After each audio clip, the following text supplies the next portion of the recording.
This is the week when we remember those brave, patriotic Americans who stormed the beaches of Normandy in order to preserve American democracy, not only American democracy, but democracy in the Western world. It's also the week when the January 6th committee will hold televised hearings with their new information about those treasonous and terrorist Americans who tried to subvert and destroy American democracy. I'm Richard Bey. Thank you for joining me on Richard Bey Talk, along with my producer, Albert Reinoso. Hello, Richard. So much great. Hello. Okay. You know, we don't talk very much about you and about your history. People know who I am, but let's do that a bit at the end of the podcast, okay? If you like, we can do that because it is the Richard Bey Talk podcast. It's not my podcast. Okay. But you are integral in making it happen. So, and I am grateful. Without me, it wouldn't happen. It wouldn't have happened. So that's right. I pushed you. I said you should be doing this. Okay, we'll talk later. That's very good. Okay. All right. Thanks. Well, the January 6th committee, of course, will be coming up this week, and it's going to be televised in prime time, and people are wringing hands. Do Americans care? Do Americans care about democracy in America and a version of the democratic process? Obviously, I think there are many Americans who don't. All the talk on TV is, oh, will this be like the Watergate hearings, where people rush to the television set every day to see what they had to say about Richard Nixon and the Watergate scandal. And we're living in a very different country now. Woodward and Bernstein have been on many shows on television and saying this is very serious and it's very important for Americans, to watch these hearings. But they both are not convinced totally that they will. Now, Woodward, they differ. They have a differing opinion. Woodward says this has to be very unemotional. It has to be just factual and very dry. And Bernstein saying, no, this is something to be passionate about. The destruction and the overturning of the peaceful transfer of presidential power is a serious thing. The subversion of democracy with violence is a serious thing. I happen to agree with Bernstein on this. I think when people say, "Oh, it's the economy, it's inflation, it's abortion," I mean, the most serious issue for me is whether American democracy will continue to exist. Now, you'll hear all the time from many on the right that this is not a democracy, it's a republic. And it goes back to Rush Limbaugh, who used to say that over and over again on his radio show. Well, folks, we live in a republic. It's not a democracy. Well, it's a democracy and a republic. A republic is a form of government. Democracy is a system of government. You can have a republic that is a dictatorship. You can have a republic that is a democracy. And we have one that is a democracy. The same way you can have a car that has an internal combustion engine, and you can have a car that has an electric engine. They're both systems for making a big piece of metal on wheels go forward. And democracy is part of our system, and it's an essential part of our system. Plato's Republic, that was a republic. It wasn't a democracy. The Roman Republic was an oligarch republic. China calls itself a republic. Now, on January 6th, we did have a large group, 1,000 people at least. You've seen the clips. Do I have to play them all again? They stormed the Capitol, and their intent was to stop the peaceful transfer of power from one presidential administration to another. That's about as serious as you can get. And yet there are many who poo-poo, oh, they were just like tourists. I have a guy who subscribes to this show who every week says, oh, you make a big deal about that. It was nothing. People were just upset. They were storming through the Capitol shouting, hang Mike Pence. They were hitting police officers with clubs and flagpoles and spraying them with bear spray. And this guy says there's nothing. And many Americans will probably say the same thing. But it's not the first time something like this has happened. In 1784, there were a group of Americans who thought that the government of George Washington and Alexander Hamilton was tyrannical. And they rose up with their weapons to resist the federal government. Now, if you look at the reasons why they did this, some of them were more legitimate than any of those people on January 6th. But what was the response? Washington and Hamilton raised the biggest army since the Revolutionary War. It was composed of militias, 10,000 to 15,000 soldiers who were in the state militias, which is mentioned in the Second Amendment. And the Constitution is ultimately laid under the powers of the commander-in-chief, the President of the United States. So they went out and they suppressed this rebellion. Afterwards, they arrested over 20 of the leaders, put them on trial for treason. 2 were convicted and sentenced to be hanged. And George Washington pardoned them both, one of them because of diminished mental capacity, which is something that you could probably say about the January 6th terrorists, especially the guy with the horns on his head. Maybe he should have pleaded insanity. But anyway, here in our Richard Bey Talk time machine is a video of that insurrection to oppose the federal government and go against Washington and Hamilton. Take a look. Make way! Get off that horse. What is this? I'm an officer of the government. We know who you are, Mr. Tax Collector. You're out here from that damn government in Philadelphia. Yeah, that damn government in Philadelphia. That's where the Capitol was. If they could have gotten to Philadelphia, I'm sure they would have stormed whatever was the Capitol there. But one thing that you may not know is my part in helping Washington and Hamilton put down the Whiskey Rebellion.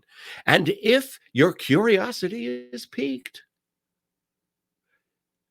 stay tuned to this podcast until the very end. You'll see what I had to do with the Whiskey Rebellion and my support of the federal government. Okay, now that that is out of the way, Liz Cheney, of course, is on this committee to investigate what happened on January 6th. And she was interviewed on CBS this morning and had this to say about the committee's findings, which will be revealed in prime time this week. Confident that what you have found as a committee will somehow grab the American people by the lapels and say, wake up, you have to pay attention. I am. You know, the threat, and it's an ongoing threat. You know, we are not in a situation where former President Trump has expressed any sense of remorse about what happened. We are, in fact, in a situation where he continues to use even more extreme language, frankly, than the language that caused the attack.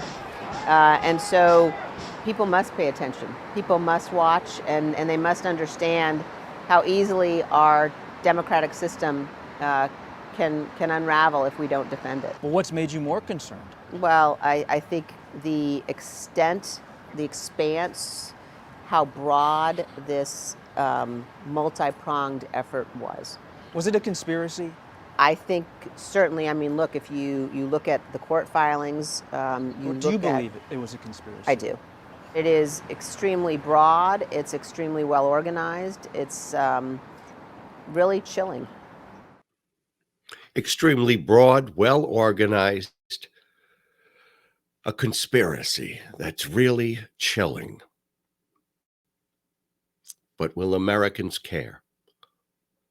Republicans this week are organizing counter-programming and revving up to discredit the January 6th committee and Nancy Pelosi and all Democrats and rally Trumpistas into rejecting anything that they may find. We're going to hear Jim Jordan yelling with his sleeves pulled up like this and go, "Oh, those damn Democrats." So there's going to be a lot of distraction on this. But not even Hitler or Tojo, in their wildest dreams, could imagine replacing FDR with an American firster.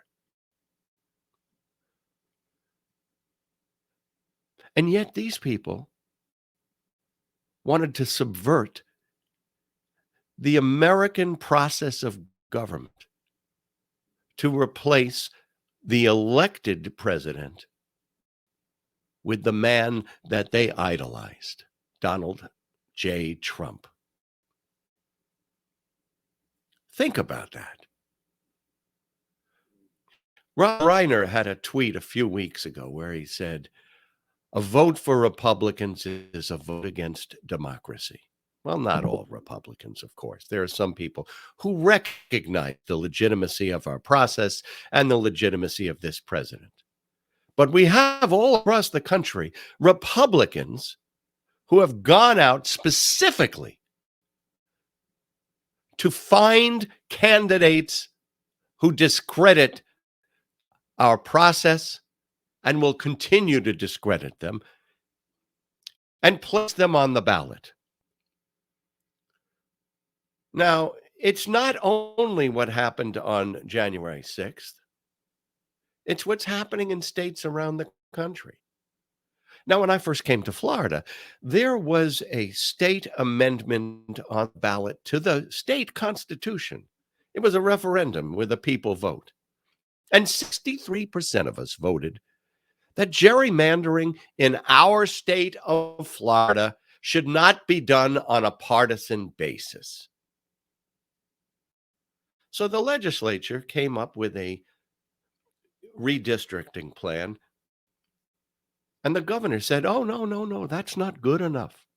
It's not good enough that in a midterm election, usually the party that's in presidential power in the White House loses the election. It's not enough that there are about now a little over 100,000 more registered Republicans in Florida than Democrats. It's not enough that we have a Republican governor, 2 Republican senators, 2 legislative houses that are vastly outnumbered by Republicans in a state that is almost 50-50 in voter registration between the party.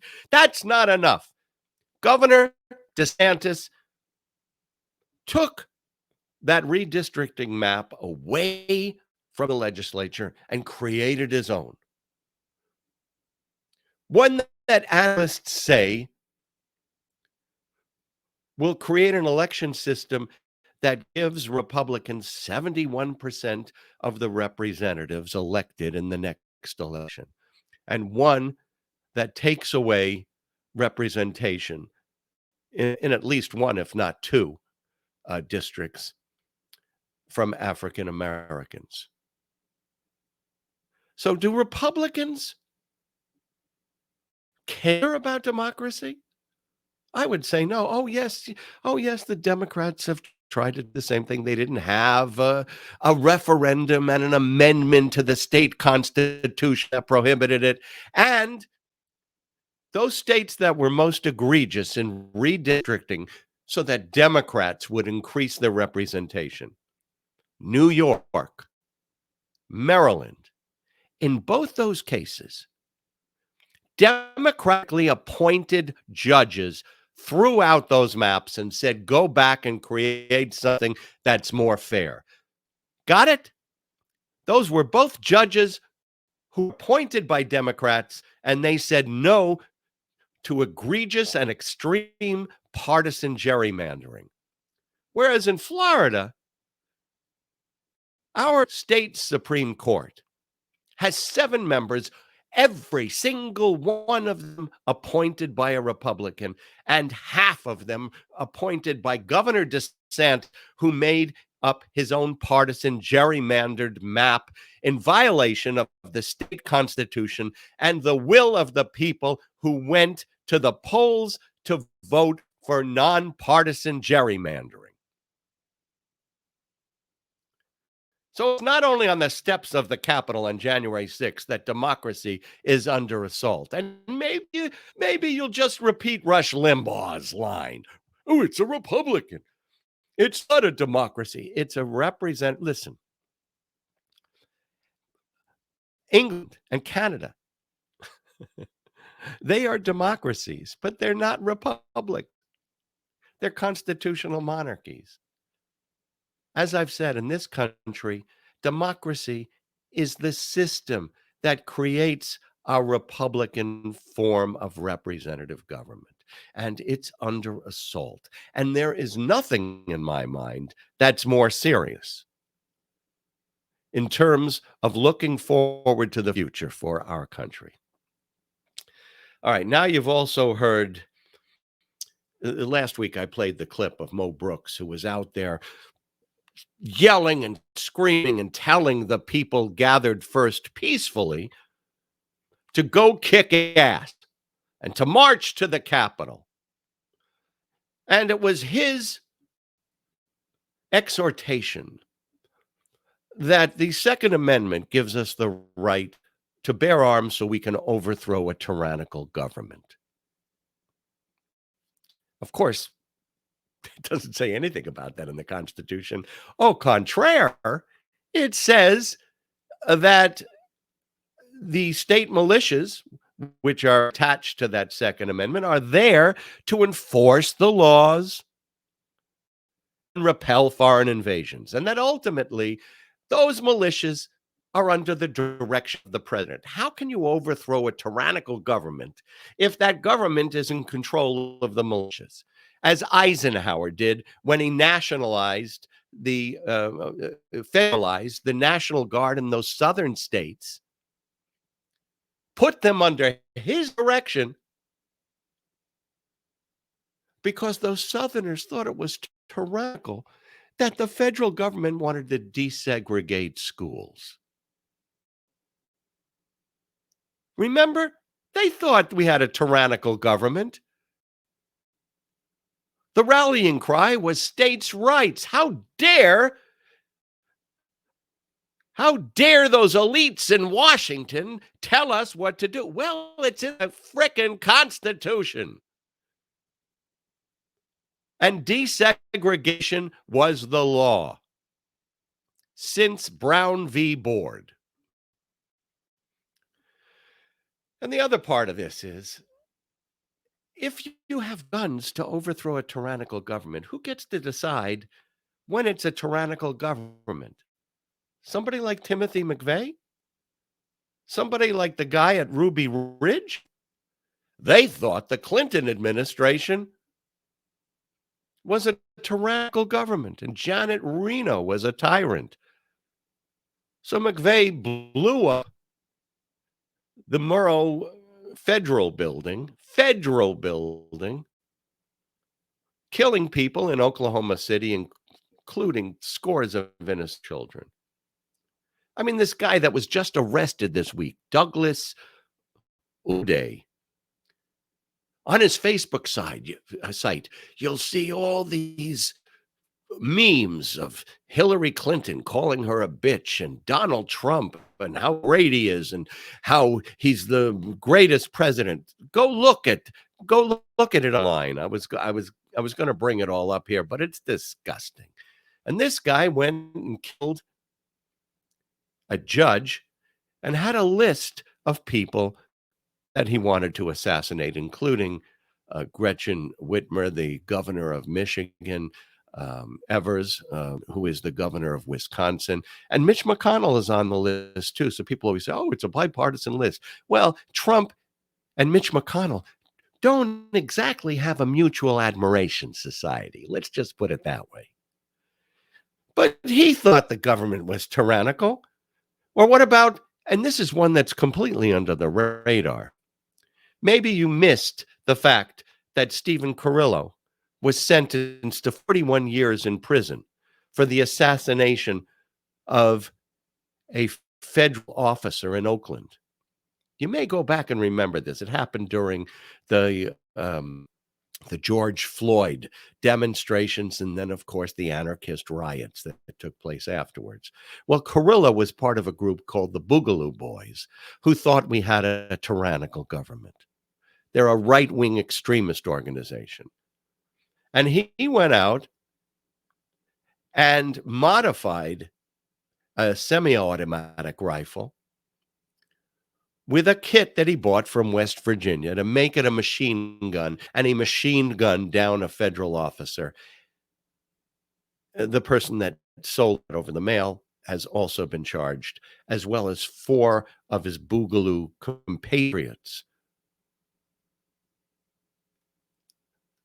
He thought we had a tyrannical government. He thought he had a right to bear arms against the government because it was a tyranny. And he also thought he has an email where he says, hey, let me get this right. He goes, use their anger to fuel our fire. Think outside of the box. We have mobs of angry people to use to our advantage. And you know what? Ted Cruz fell right in. He blamed that assassination on Black Lives Matter. So did other Republicans. But this guy just got 41 years for assassinating a federal officer who was a representative of our tyrannical government. One thing I really don't understand is are these people who say you can't regulate the AR-15. Now, there are 11 million AR-15s in this country. You can't go door to door confiscating them from people. What you can do is ban their sale and manufacture in the future. And perhaps put a new tax on the sale of guns to finance a generous buyback of the AR-15s. There are 11 million of them. I don't know. Can anyone out there? Can you go on Google? What happened here? Oh, okay. There we are. Can anyone go on Google and find when was the last time an AR-15 with a 30-60 round magazine used by a civilian to effectively protect themselves from a burglary or a robbery? It doesn't happen. Yes, police should have them. The military should have its military version. It was the M16. They've now moved on to a different version of their standardized weapon for the Army. But yeah, nobody's saying we should take it away from the Army or the police. But why do citizens need a 100-round magazine or a 60-round magazine that enabled the Las Vegas shooter to not only kill 58 people, but injure 100 more? I mean, it's just, there was a representative, Ciccolini, if I'm pronouncing his name right. He's a Democrat. In Congress this week, he said, I don't want to hear this bullshit anymore. Now, if you've been watching this from the beginning, you know my feeling about the word bullshit and how it's a completely legitimate way to describe so many of the statements and assertions and beliefs that take place in this country. But he was interrupted by Republicans who laughed at him, and he said, "No, I will not give up my time." So much of what we're listening to is bullshit. The Doors, it's woke culture. I mean, one Republican even texted that the Uvalde mass murder was performed by a leftist, transsexual, illegal immigrant. Oh, man. How do you debate this shit? All right. Well, the time has come now to tell you a bit about my involvement in suppressing the Whiskey Rebellion. At one point, Major James Kirkpatrick faced off against these insurrectionists, just like the capital city police faced off and were outnumbered by those insurrectionists on the Capitol steps on January 6th. Now, I scoured the historical record to find a picture of Major James Kirkpatrick, who valiantly stood in defense of the federal government on July 15th, 1794. And here is the picture. Wow. He looks familiar to me. Does he look familiar to you? Anyway, here is the actual video. There. Oh, look at that guy. What a handsome guy in his tricorner. Here is the actual video of what took place when Dick Bey tried to put down the Whiskey Rebellion, the insurrectionists, on July 15th, 1794. Don't look away.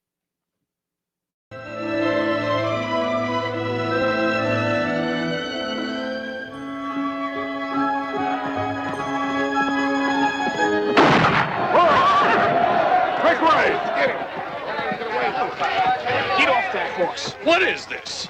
I'm an officer of the We government. know who you are, Mr. Tax Collector. You're out here from that damn government in Philadelphia.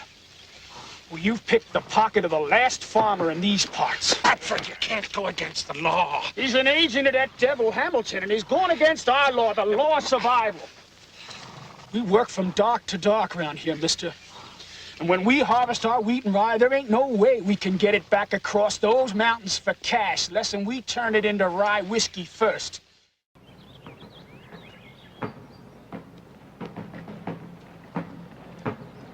Hold your ranks, men. In line. George, bayonet. Come on! Halt! We want Neville. Send him out. He's not here. I order you men to disband. We intend to make a citizen's arrest. This is an illegal armed force. You're here in violation of the law. To hell with your law! I tell you, Neville left an hour ago. He left here on horseback. Liar, come on! No, men! He's a major in the army! Maybe he's telling the truth. He's lying in his teeth. He's got Neville in there. Let's go get him! No!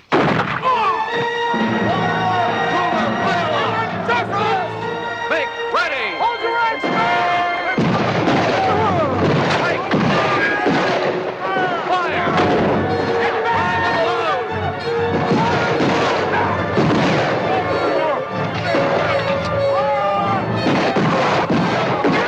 Bradford! You've got the captain killed! This is madness!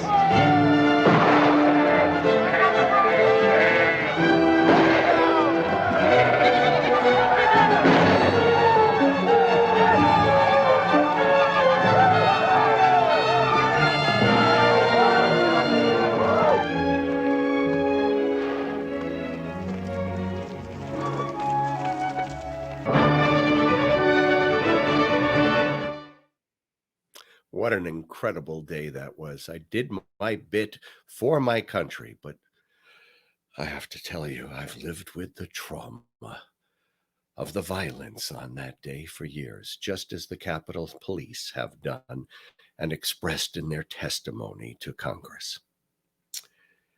All right. So I hope you care about American democracy. I hope you watch when what they have discovered will be revealed in the hearings in primetime television later this week. And I hope you will be aware that the Trumpublicans, led by Elise Stefanik and Jim Jordan, will do everything they can to divert your attention, to obfuscate, to lie, to yell. It's important. Something else that's important is I realized that every week, I talk about things that I've done and experienced in my past, but we never talk to Albert Reinoso, who is such an integral part of this podcast, about his background. I mean, Albert, we first met when I filled in at SiriusXM for Lynn Samuels and Alex Bennett, and you were my producer. What did you tell me every week when I came in? I said you over prepare. You've got too much. Too much. Came in with stacks of paper, huge stacks of paper, and it was good to have, but you couldn't find some of the stuff sometimes. Maybe the most prepared person I've ever worked with. All right. Well, I take that as a compliment rather than a criticism. You should. All right, but you're a hard worker too, and you did a marvelous job with that clip from George Washington, the miniseries. Barry Bostwick played George Washington on that. But basically, we're both, I guess, semi-retired at this point. Is that correct? Oh, I'm fully retired. Nothing semi about it. Except for this podcast. But this is an amateur work. This is not a professional work yet. All right. Well, we're going to keep trying. Thank you for everything that what did you do? Oh, we didn't talk about that. You worked at WABC radio too for years, right? Well, I worked at a bunch of radio stations in New York. I did a lot of work for ABC in capital cities, for WPLJ and WABC. And then I went on to a couple of different radio stations owned by, I don't even remember. And then I came back to the ABC properties. I worked as a morning show producer for WABC Talk Radio for about a year. And then that show was canceled. And then they wanted me to produce Sean Hannity's show. Wow. In fact, they said I have to produce Sean Hannity's show. And I said, well, no, you just canceled the show that I was on, and my contract specifically says that I have to work for that show. So if you want to change my contract to reflect that I will work for Sean Hannity, then I'd be willing to talk to you. But they said, no, you can't do that. And it's not. I said, well, I'll sit back until you figure out whether you want to do that. Otherwise, I'll collect my money for the 2 years that I have pending on my contract. And I 2 years of money because they didn't argue with me. So the show you were working on was Rocky Allen's show, though, right? The Rocky Allen show, yeah, at the time. Yeah, it was on PLJ, right. Boy, and it was moved to ABC. Well, bumping Sean, Curtis McCoobie, who came back after that. When I was there, Sean Hannity's producer was his brother-in-law, whom he called Sweet Baby James. But all right, so is there anything else you'd like to say to the people who view this podcast? No, just that I think what we're missing is the key to why I'm here with you now. And that's because we had reconnected after one of us found out that we were both in Florida, and we said, let's get some breakfast. Many people don't know that you have this desire, this hunger, literal obsession. Hunger obsession for corned beef hash. So we found some places that make great corned beef hash, and we've had this relationship where which we called Hash Wednesday, where we'd go out and have corned beef hash, and would literally talk for 3 hours at a time sometimes, closing down some of these breakfast places. And that's how we got together. And I said, you got to be talking on a podcast, and here we are, the Richard Bey Talk podcast. And it's a pleasure to do. All right. Back in your box. Thank you. All right. Well, before I go, of course, the polls, the surveys, they show that people are not concerned as much about American democracy. They're more concerned with inflation, which is a worldwide problem. In the United Kingdom and in most of the nations of Europe, some of them have even higher inflation than we have here. And there isn't much a president can do about that, and the Federal Reserve is trying to do something. And I know the price of gasoline has just about doubled in the last few years, but my inflation gauge is this. I can't believe it's not butter inflation gauge. Now, during COVID, even during COVID, this would cost me about $3.75, $3.90, depending on where you shopped. And then when it went over $4, I said, oh my God. And then it went to $4.75.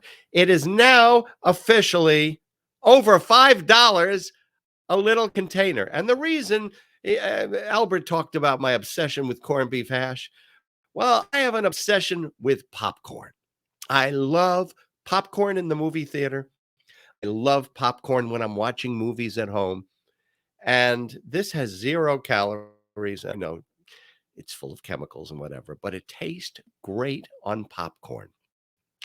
So whenever it goes on sale, and they do have buy one, get one free here in Florida, I usually buy 6 of them, put them in the fridge, looking at the expiration dates to make sure that they're going to last. But when I sit in the movie theater, if I'm sitting next to somebody, they're hearing, and they're looking at me like I'm doing something nefarious in my lap. But I'm not. I can't believe it's not butter. Anyway, thank you for joining us here today. And your viewership and listenership. And remember, you can listen to this on Apple Podcast, Google Podcast, is much appreciated by us. And please subscribe. Then you will never miss an episode. And if you can, share it with your friends on Facebook, or tell your friends about it, because I think you'll learn a lot of things here that you may not know from the mainstream media. And I just have to say, once again, all my best to you. Take care.